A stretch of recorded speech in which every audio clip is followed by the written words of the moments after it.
Hello বন্ধুরা, আজকে তোমাদের সাথে কাঁচা আমের টক ডাল শেয়ার করব।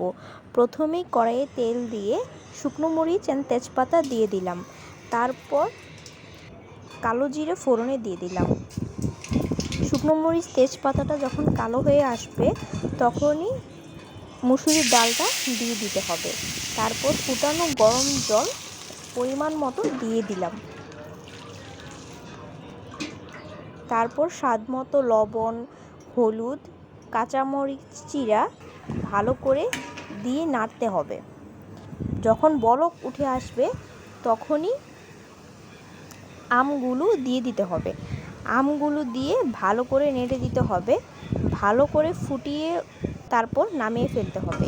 রেডি হয়ে গেল ঝটপট কাঁচা আমের টক ডাল। গরমের দিনে এরকম একটি ডাল দিয়ে ভাত খেতে খুবই ভালো লাগে। এভাবে বানিয়ে খেয়ে দেখো, তোমাদের কাছেও খুব ভালো লাগবে। আশা করছি ভিডিওটি খুব ভালো লাগবে। ভালো লাগলে অবশ্যই একটি লাইক কমেন্ট করে দিবে। টাটা বন্ধুরা।